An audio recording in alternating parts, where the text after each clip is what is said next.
Rebonjour à tout le monde. Alors, on a été déconnecté pour je ne sais pas quelle raison et ça m'a tout effacé. Je suis vert parce que je ne pourrais plus réenregistrer le live. Je suis vert. Vert, vert, vert. Il est passé où notre docteur? Allez, docteur, où êtes-vous? C'est une déconnexion mondiale ou c'est juste moi chez moi? Docteur Ackerman, vous êtes là. Allez, coucou. Je sais pas ce qui s'est passé, PJ, je suis désolé. Punaise, je suis vert.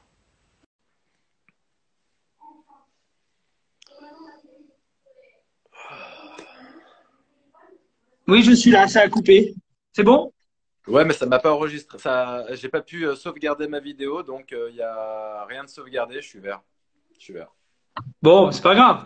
Alors, je continue donc sur ce qu'on appelait le consentement libre. Donc, les gens doivent pouvoir venir au cabinet et ressortir libres de leur choix. C'est-à-dire que il pourrait nous être reproché s'ils venaient qu'on faisait l'acte et qu'il y ait une complication. Et si les gens ont engagé une procédure contre nous, ils pourraient très bien dire oui, mais alors comme je lui avais bloqué une heure de rendez-vous, j'ai pas osé refuser le geste et la personne n'a pas été libre, elle était sous pression. Voilà ce que c'est que la notion de libre. Alors en chirurgie, tu l'as parfaitement dit. La notion de délai, elle est de 14 jours exactement. Je crois pas que ce soit 15, je crois que c'est 14. Et il y a un article de loi là-dessus qui est très clair.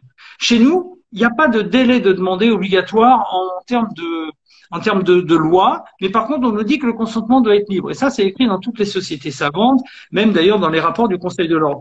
Dès lors qu'il est libre, il faut qu'il y ait un délai. Moi, je donne au minimum un délai de 24 heures si je vois les gens. Des fois, je m'arrange avec eux comme je sais qu'ils sont insistants avec moi. Je les connais pas, ils me disent on est lundi, est-ce que vous pourrez dans ce cas-là me faire le mardi? Bon, je les vois le lundi et je leur donne un rendez-vous le mardi, mais au moins ils sont ressortis du cabinet, ils sont revenus. Voilà pour l'histoire de la notion de D'accord. liberté. Tu as un ennui, tu as une procédure, tu as pas fait ça, euh, ça va pas tellement rentrer en ligne de compte. C'est pas une faute, c'est une erreur.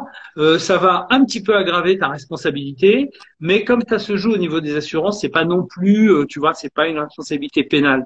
Et c'est pour ça que beaucoup de médecins se permettent de le faire. Mais la personne et son avocat va pouvoir insister sur le fait que t'es quand même allé un petit peu vite en besogne en injectant tout de suite. Parce qu'évidemment, le jour où on a une procédure, Bertrand, tu comprends bien que les gens, ils te chargent, même sur des Bien choses que sûr. tu n'as pas faites. C'est comme ça. C'est comme dans des Est-ce, divorces qui se passent mal. Oui. est-ce que le patient a un devoir d'information? Un devoir d'être informé. D'information de s'informer par lui-même? Ça, c'est une question. Il n'y a pas de piège, hein, voilà. Non, non, mais J'imagine que je non. la comprends pas. Je la Bah, comprends pas, Bertrand. est-ce que en demandant l'acte, on peut dire un jour, comme c'est quand même très médiatisé, qu'il y a tout sur les sites internet de tout le monde, que quelque part, le patient se doit aussi de s'informer par lui-même. Non, non, non. Non, la réponse est non. Par contre, nous avons un devoir d'information. Ah Et oui. ce consentement éclairé que l'on fait signer et co-signer, nous on le signe et le patient aussi, est une preuve de notre information. Mais si on a envoyé des mails à un patient qui a eu des échanges, qui a des traces de coups de fil avec des messages, si ton assistante, ta secrétaire ou un de tes personnels peut témoigner qu'elle a vu cette personne, qu'elle lui a déjà donné une information, tout ça, ça rentre le jour où il y a une procédure, hein, on est dans le cadre des procédures, et espérons qu'il n'y en ait pas. Il n'y a pas de raison, si on travaille normalement et qu'on communique avec les gens, il ne doit pas y avoir de procédure. S'il y a des procédures, ça serait avec les assurances. On n'est pas des pour qu'on aille dans des procès au pénal, au tribunal, il faut quand même avoir eu la main lourde. Hein. Je veux dire, après, ça peut arriver. Voilà, quelqu'un, on l'injecte, il a un granulome, il n'est pas content parce qu'il s'est retrouvé avec une boule, que pendant 3 jours il n'a pas pu travailler, on a fait une brûlure au laser, ça peut arriver. Si les gens qui ne savent pas expliquer qu'un laser c'est un feu et qu'un feu ça peut brûler, voilà. Donc si ces gens-là font une procédure, ça se passe au niveau des assurances. Mais nous, on assure cette assurance. Tu le sais très bien. Enfin, nous, je parle des médecins et les assurances assurent cela. Donc c'est un Bien problème où les sûr. gens vont récupérer une certaine somme par rapport à un dommage corporel. Mais encore faut-il le prouver, hein, parce que quelqu'un qui dit moi j'ai une brûlure laser et pendant 3 jours je suis pas allé travailler, je...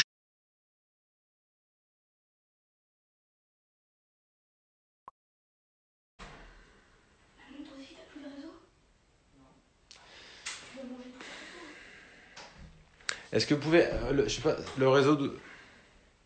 Bah maman elle mange tout le réseau, c'est obligatoirement elle. Punaise.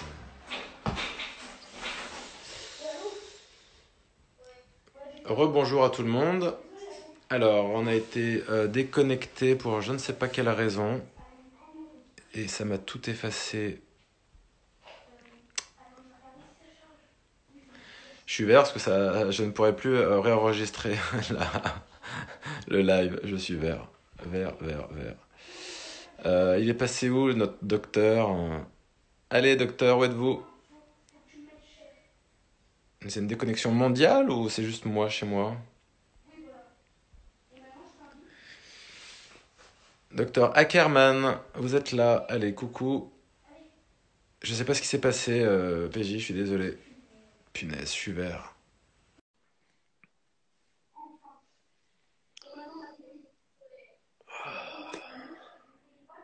Oui, je suis là, ça a coupé. C'est bon? Ouais, mais ça m'a pas enregistré.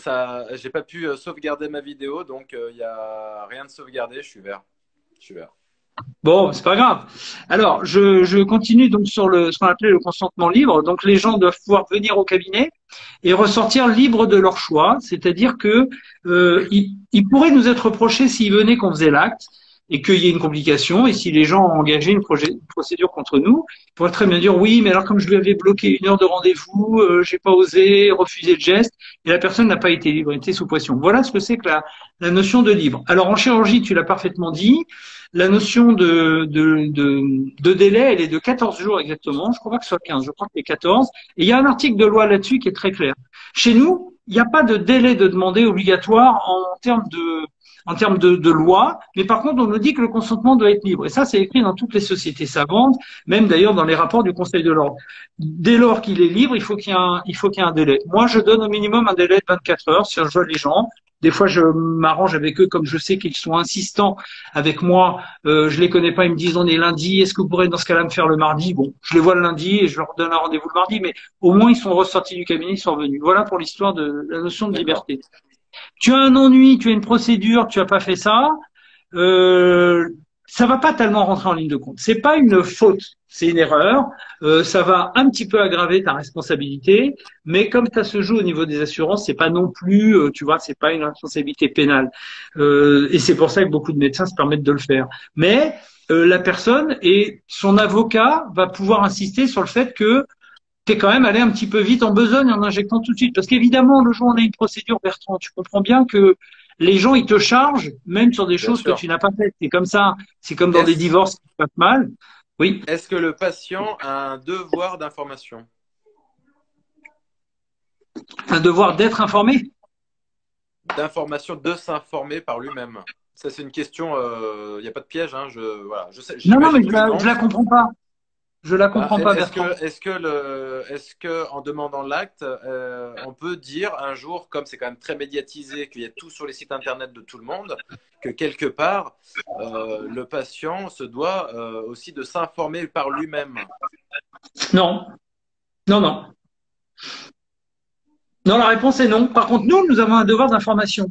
Et ce consentement éclairé que l'on fait signer et co-signer, nous on le signe et le patient aussi, est une preuve de notre information. Mais si on a envoyé des mails à un patient qui a eu des échanges, qui a des traces de coups de fil avec des messages, si ton assistante, ta secrétaire ou un de tes personnels peut témoigner qu'elle a vu cette personne, qu'elle lui a déjà donné une information, tout ça, ça rentre le jour où il y a une procédure, hein, on est dans le cadre des procédures, et espérons qu'il n'y en ait pas. Il n'y a pas de raison, si on travaille normalement et qu'on communique avec les gens, il ne doit pas y avoir de procédure. S'il y a des procédures, ça serait avec les assurances. On n'est pas des pour qu'on aille dans des procès au pénal, au tribunal, il faut quand même avoir eu la main lourde. Hein. Je veux dire, après, ça peut arriver. Voilà, quelqu'un, on l'injecte, il a un granulome, il n'est pas content parce qu'il s'est retrouvé avec une boule, que pendant 3 jours il n'a pas pu travailler. On a fait une brûlure au laser, ça peut arriver. Si les gens qui ne savent pas expliquer qu'un laser c'est un feu et qu'un feu ça peut brûler, voilà. Donc si ces gens-là font une procédure, ça se passe au niveau des assurances. Mais nous, on assure cette assurance. Tu le sais très bien. Enfin, nous, je parle des médecins et les assurances assurent cela. Donc c'est un problème où les gens vont récupérer une certaine somme par rapport à un dommage corporel.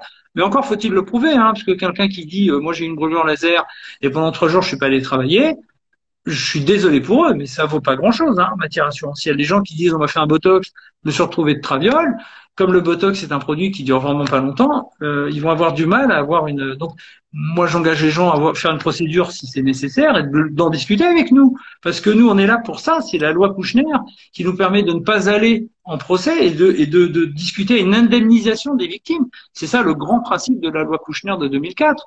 Et nous, enfin je sais pas toi, mais je pense que toi aussi, si on est responsable d'un fait qui embête une personne, moi je suis tout à fait prêt à monter un dossier assurantiel avec cette personne vis-à-vis de mon assurance et de la sienne, parce que il n'y a pas de raison. Moi je comprends que quelqu'un qui se retrouve avec une brûlure embêtante sur un visage que elle n'a pas voulu, que je n'ai pas voulu, que ma machine n'a pas voulu, mais qui crée un dommage, on est là pour monter un dossier. Donc j'engage les gens à discuter avec leur médecin de ça. Après, quand il y a beaucoup de gens qui s'engagent sur des procédures, moi je le vois au niveau des assurances, on ne nous demande même pas à nous, les experts, un avis, parce que les assurances entre elles vont dire bon voilà, ce dommage ne correspond à pas grand-chose. Mais je pense pas que ce soit si grave que ça si tu n'as pas fait bien remonter l'information. Mais c'est une des preuves. On va te demander quelle preuve vous avez d'avoir donné l'information à la patiente. Dire aussi aux gens que l'information qu'on leur fait signer et co-signer n'est pas une décharge. C'est juste s'ils ont été informés de ces risques-là parce qu'on a obligation de le faire. C'est pas parce qu'on leur prévient qu'il peut y avoir telle et telle complication que si elle arrive, on dit oh, bah, écoutez, moi je vous avais prévenu, vous vous débrouillez. Voilà. C'est pas une décharge. Ok, bon, on a fait un petit peu le tour de tout ça. Ouais. Ouais. Après, voilà, si les gens ont des questions particulières, n'hésitez pas. Avec la coupure, on a perdu pas mal de gens en route. Je crois que j'avais un petit souci de réseau dans le coin. Bon. Pardon, la loi, Voilà. je réalise Bertrand, j'ai parlé de la loi Kouchner 2004, c'est 2002, pardon. Bon, enfin, c'est pas très grave. C'est pas très important. On t'en voudra pas. On t'en voudra pas. Mais voilà, donc pour résumer, si jamais ça a coupé la première partie, parce que je pense que je ne pourrais pas retrouver la première partie de ce qu'on a fait, on parlait donc évidemment des consultations, de l'intérêt d'une consultation initiale chez son praticien avant tout acte pour que le médecin puisse faire, je résume en 2 mots, pour qu'il puisse faire donc une analyse du visage de par son expérience, son professionnalisme, qui puisse donner les informations nécessaires, éclairer et même renforcer pour tout expliquer les tenants et les aboutissants de chacune des différentes techniques et des prises de risque encourues pour chacune d'elles. De choisir la technique la plus appropriée après la discussion entre le médecin et son patient. Voilà. Et enfin, ça se termine par un devis qui va engager le médecin sur une certaine durée à respecter, à s'engager sur les tarifs affichés. C'est-à-dire que demain, je ne vais pas dire 200 euros, puis dans 3 mois 500, puis dans 6 mois 1000. On s'engage aussi, nous, dans nos tarifs, parce que j'ai des patients qui ne veulent pas signer les papiers. Ils me disent, moi, je ne veux pas parce que ça va m'engager. Non, ce n'est pas son engagement, c'est moi que ça engage, ce n'est pas vous que ça engage. Vous, ça montre que vous avez lu et que vous avez reçu l'information nécessaire. Et donc, de tout ça va en découler à la fin une note finale, on va dire, en disant on va faire ci, ça, à telle date. Est-ce que vous êtes d'accord? Est-ce que vous avez tout compris? Et moi, je termine toujours ma consultation. Est-ce que vous avez des questions complémentaires auxquelles je n'aurais pas répondu? Et je rajoute quand même un avenant au Covid actuellement pour expliquer qu'effectivement, le déplacement dans mon cabinet pour une chose non urgente et non indispensable peut entraîner, oui, une surinfection Covid, on va dire. Ça, c'est anecdotique, je pense, mais on est un peu en devoir de le faire actuellement. Et enfin, je rajoute quand même le droit à l'image que je vais signer parce qu'on est toujours amené à prendre des photos un jour, à un moment donné. Donc voilà, ça c'est l'ensemble des documents. Ensuite, je fournis 2 documents papier d'information. Et ça se termine aussi avec une ordonnance, parce que je ne donne pas que des conseils médicaux ou chirurgicaux, même si je ne suis pas chirurgien.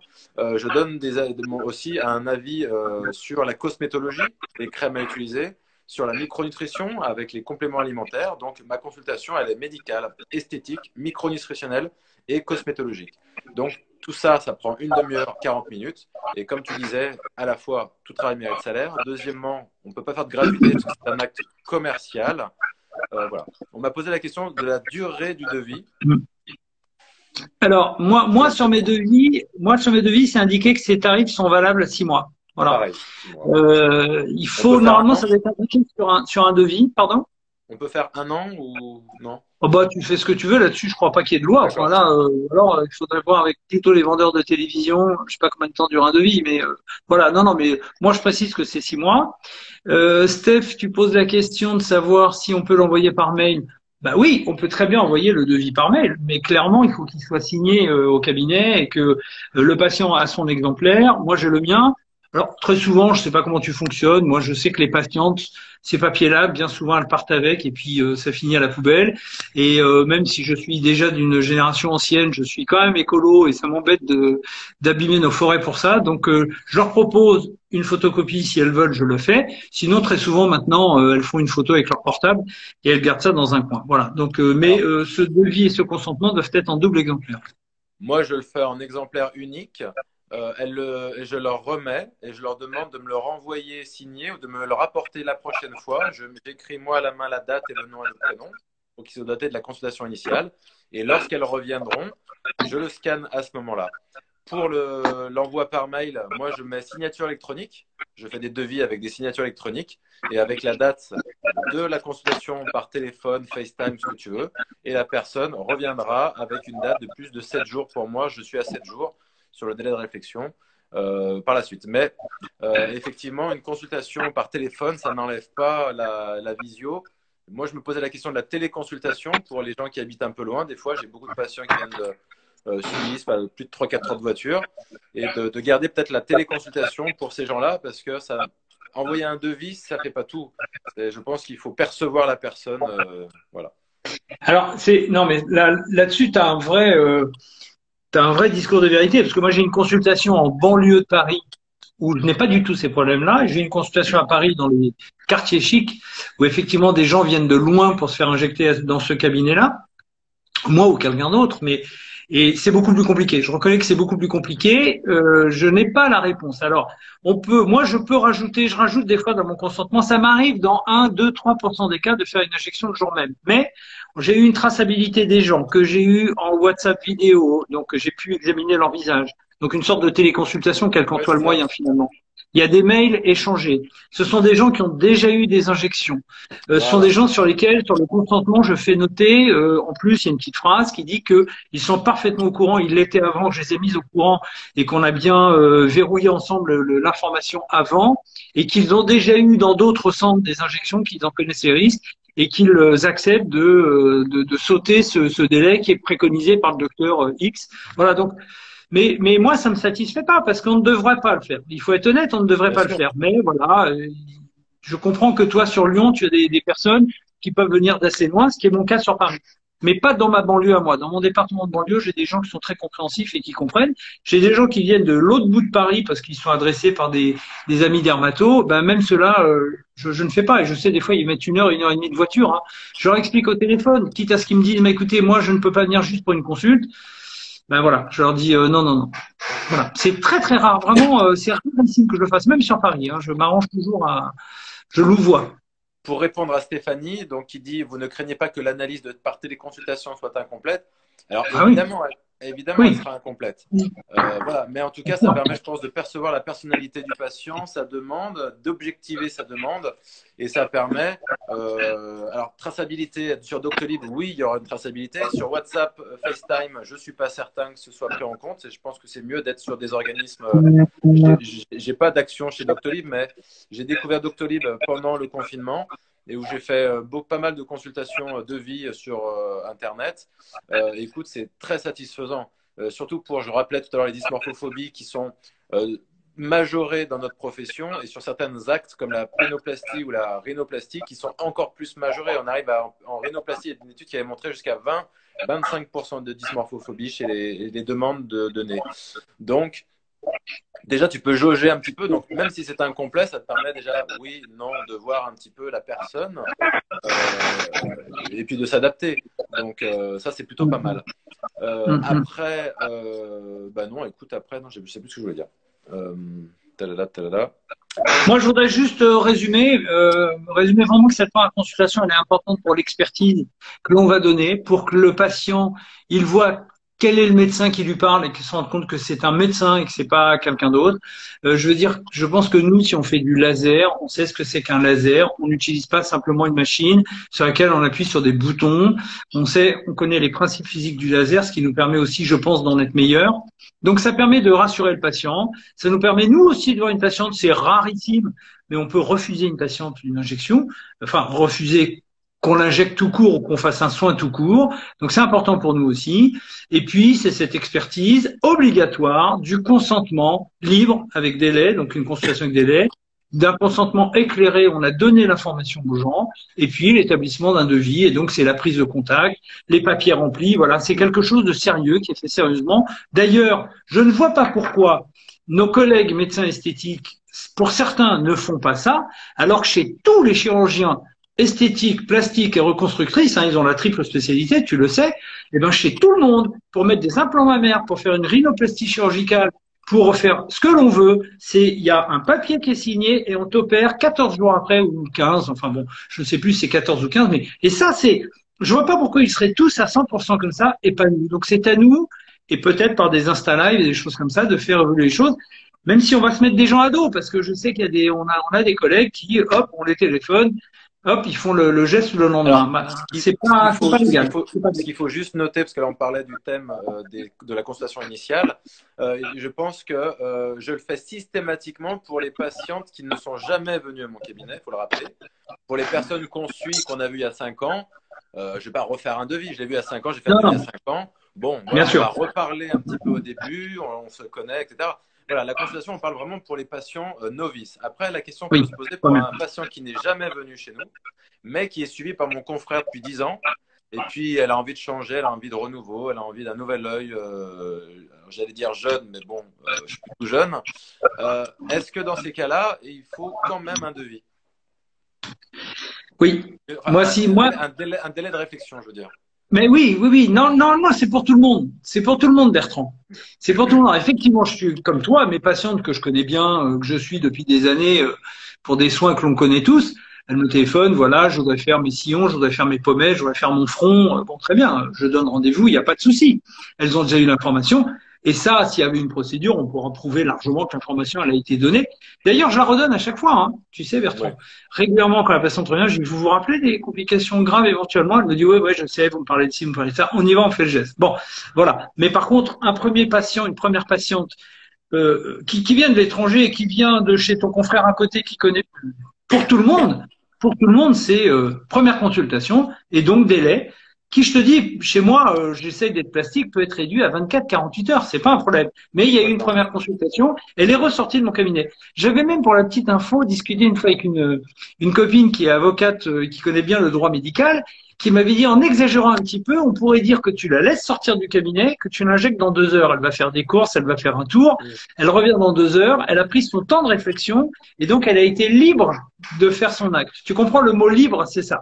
En fait, je me rappelle plus, mais la répression des fraudes, j'avais reçu des documents. Enfin, il y avait un confrère qui avait eu des documents qui rappelait. Je te coupe tout de suite. Je te coupe, Bertrand, excuse-moi. C'est un abus de pouvoir incroyable. La répression des fraudes n'avait rien d'affiche là-dedans. Par contre, comme tout le monde a un peu peur de se faire embêter par la répression des fraudes, tout le monde dit, OK, je fais 14 jours. C'est un pur abus de pouvoir. Ils imposaient un délai de réflexion, mais ils parlaient d'un délai de réflexion. Je me rappelle plus de l'adjectif, pas honnête, mais il donnait pas de timing, si tu veux. Il ne dit pas 2 heures, 2 jours, 2 semaines, 2 mois, mais il disait un délai de réflexion. Ouais, en toute conscience. Voilà. Donc, bon, après.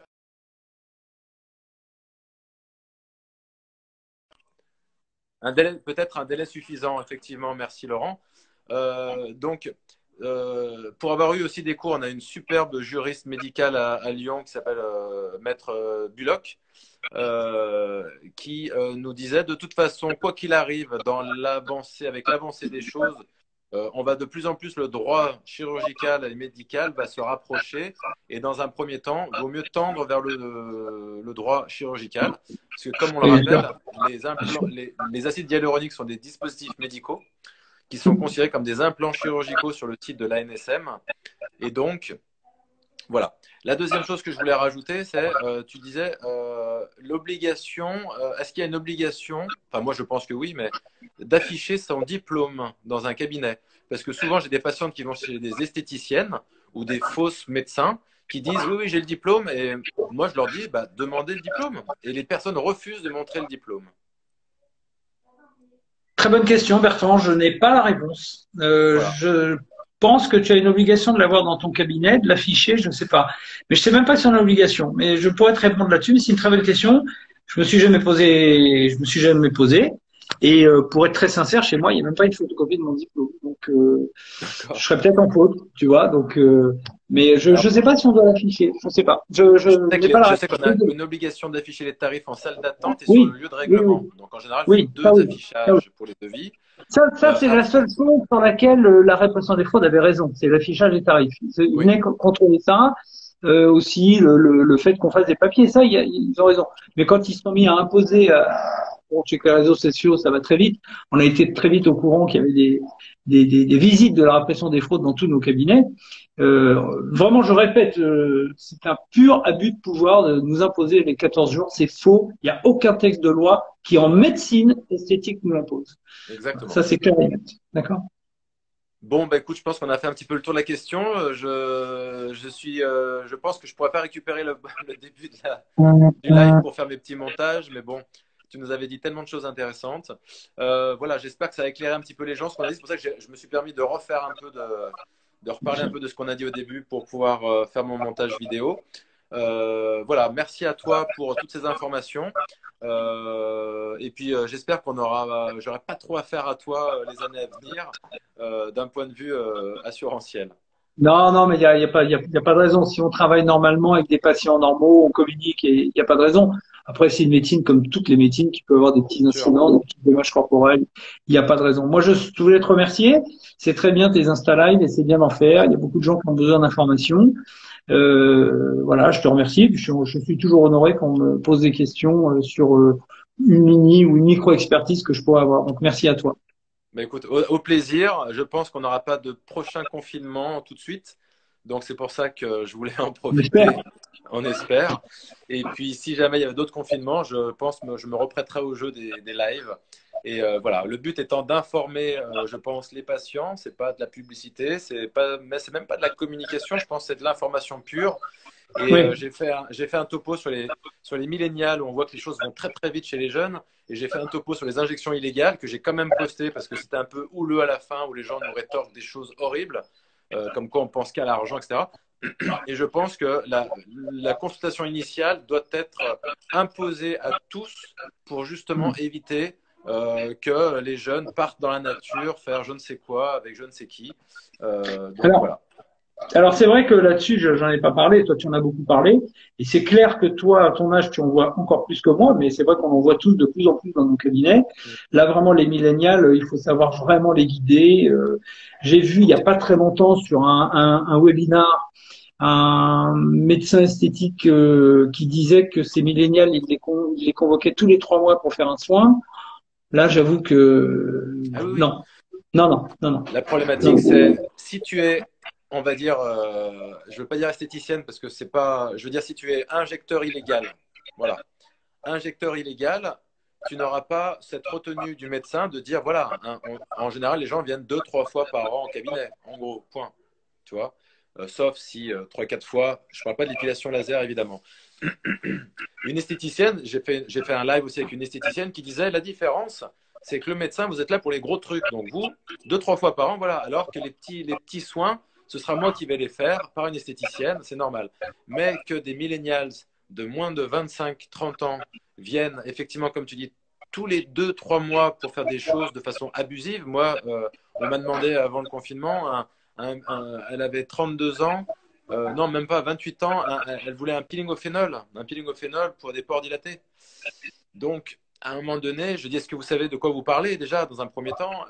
Est-ce que c'est pas un peu excessif? Et puis, il y a cette notion de désir de perfection qu'ils ont, ces jeunes, en disant, si je fais, ça ira. En gros, tout ce qui est fait n'est plus à faire.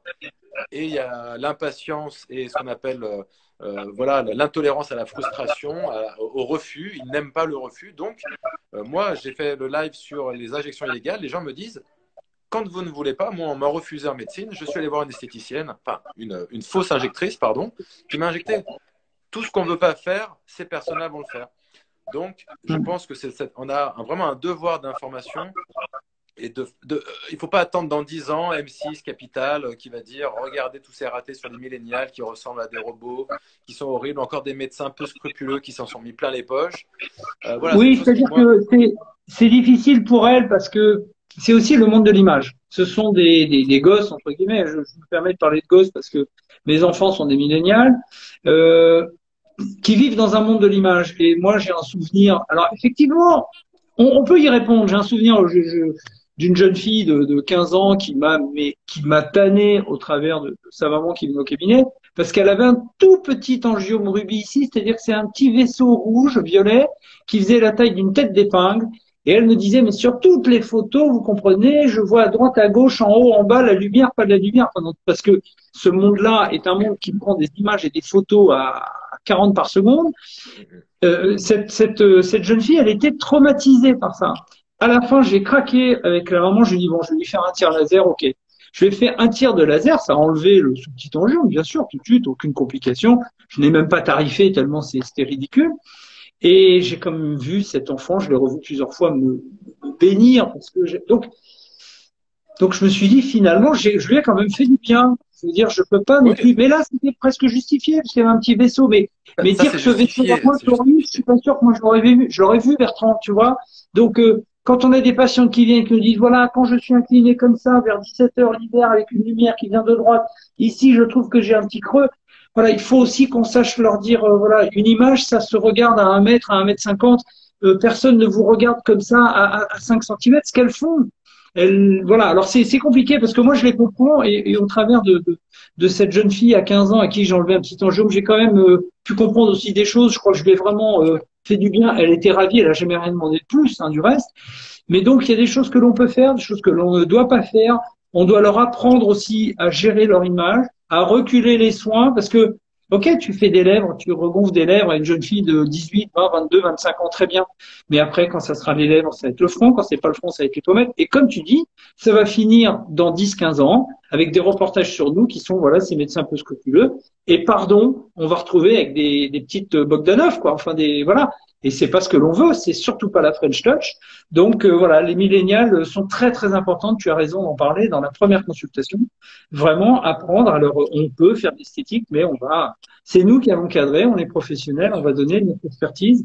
Là-dessus, tu as tout à fait raison. C'est vrai. Et le mot de la fin, donc pour terminer, la consultation initiale, voilà, je pense qu'elle est là pour cadrer. C'est le médecin qui doit cadrer la consultation, qui doit cadrer le protocole de soins, et c'est lui qui doit mettre les rênes, tenir la bride pour accélérer, ralentir. C'est lui qui mène la cadence, et en aucun cas, c'est le patient qui doit mener la cadence. Voilà. On va se laisser sur ces petites paroles-là. Je te remercie. Et puis, bah, écoute, j'espère qu'on se reverra très très vite, peut-être en septembre, je pense, hein, à Oui, Paris. oui, en septembre, on doit parler ensemble sur une table ronde, sur un même congrès. Ça sera un plaisir. Ah, c'est vrai? Sur les Oui. injections? Ah, bah, mon topo, il... Je parle le vendredi et le samedi. Donc, j'ai vu qu'il y a une table ronde où tu en fais partie. Ah, bah, super. Bah, avec plaisir. Voilà. Je t'embrasse et puis à très Moi bientôt à aussi. toi. Bonne soirée, au Merci, revoir. c'est un honneur. Merci beaucoup. Au revoir. Voilà, donc merci au docteur Ackermann de Paris de nous avoir un petit peu éclairé sur les aspects, on va dire, juridiques ou assurantiels de la consultation initiale, de l'intérêt d'une consultation initiale. On va terminer. Alors, la vidéo a été coupée. On a eu une coupure réseau. Donc, j'ai la première demi-heure qui est partie en fumée. Ça, c'est très, très désolant, mais c'est comme ça. Donc, voilà. Pour terminer, et je reprends peut-être ce que j'ai dit au début, la consultation initiale, elle est indispensable. Elle est presque obligatoire. Si vous n'êtes jamais venu au cabinet, si vous n'avez jamais vu votre praticien ou si vous n'avez jamais fait de soins. Elle est obligatoirement payante, parce que sinon un acte gratuit est un acte commercial. C'est un temps d'écoute qui dure 30 à 40 minutes avec une analyse psychologique du patient, une analyse physique du patient, avec on va établir un protocole de soins sur une année, par exemple, sur 6 mois ou sur une année, qui va nous permettre de déterminer les différentes techniques que l'on va apprendre. Ensuite, nous abordons chacune de ces techniques-là. Il faudra poser les avantages et les inconvénients de chacune de ces techniques-là. Et enfin, la rédaction d'un devis qui engage le médecin dans ses tarifs et le patient, qui protège donc le patient, qui lui ne s'engage pas à faire quelque chose.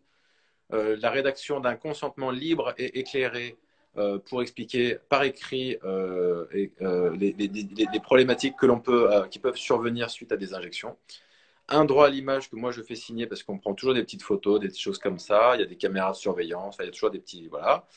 Voilà, toutes ces choses-là. Ensuite, je remets une ordonnance avec les crèmes anesthésiantes, avec tout ce qu'il faut.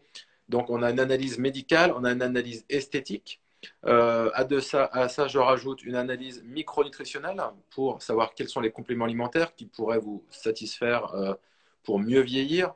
Et une analyse cosmétologique où, effectivement, quelle crème je peux utiliser en fonction de ma peau et en fonction de mon âge. Et lorsqu'on apporte une consultation comme ça, qui est un peu, des fois, fastidieuse, un peu lourde, en aucun cas, on peut s'en passer puisque c'est celle qui va protéger et le médecin et le patient de dérives et de problèmes, voire de problèmes de complications, de problèmes juridiques par la suite. Et le mot final, je pense, c'est que la consultation est là surtout pour protéger le patient de ses propres dérives à lui, car avec les millennials et même les jeunes générations qui veulent toujours plus, toujours mieux, ce désir de perfection qui peut-être peut-être que c'est bien, mais voilà, il faut que ce soit le médecin qui reste maître de sa consultation et il ne faut pas voilà, se laisser empiéter par des demandes à outrance, des demandes exagérées. Et c'est l'intérêt d'une consultation initiale, car parfois, on termine la consultation en disant non, nous ne ferons rien. Voilà. J'espère que j'ai répondu à toutes vos questions. On continue. J'essaierai de faire un montage, mais je ne sais pas. Voilà. Demain soir, nous aborderons un autre thème avec le docteur Belkira sur la profiloplastie à 18h30. Bonne soirée à vous. Merci. Au revoir.